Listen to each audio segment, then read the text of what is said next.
స్టార్మాలో ప్రసారమవుతున్న కార్తీక్ దీపం ఇది నవ వసంతం సీరియల్ అయితే సక్సెస్ఫుల్గా రన్ అయిపోతుంది. మంచి టీఆర్పీతో టాప్ 2 ప్లేస్లో. సో ప్రజెంట్ ఎపిసోడ్స్ అయితే చాలా ఇంట్రెస్టింగ్గా సాగిపోతున్నాయి. స్టోరీలో ట్విస్ట్లు ఇస్తూ ఉన్నారనమాట. సో కొత్త క్యారెక్టర్ అయితే ఎంట్రీ అయ్యింది. సో ఎవరు ఏంటనేది తెలుసుకుందాం. వీడియో చివరి వరకు చూడండి. మరి ఈ సీరియల్ ప్రజెంట్ ఎపిసోడ్స్పై మీ అభిప్రాయాలు కూడా కింద కమెంట్స్ రూపంలో తప్పకుండా తెలియజేయండి.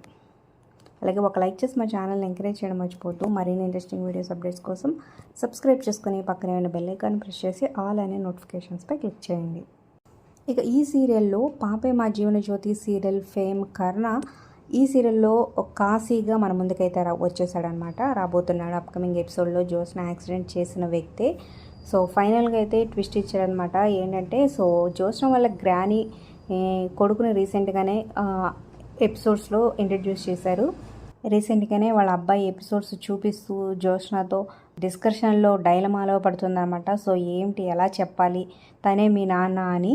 సో ఇప్పుడు కొడుకుగా అంటే జ్యోత్స్నకి బ్రదర్ లాగా గ్రానీకి మనవడుగా రాబోతున్నాడనమాట. సో అప్కమింగ్ ఎపిసోడ్స్లో ఈ ట్విస్ట్ అయితే రివీల్ కాబోతుంది. సో ప్రస్తుతానికైతే జ్యోత్స్న యాక్సిడెంట్ చేసిన ఒక వ్యక్తిగా సో కాశీ ఈ సీరియల్కి పరిచయం అయ్యాడనమాట.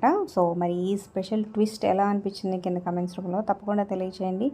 Like, share, subscribe for more videos.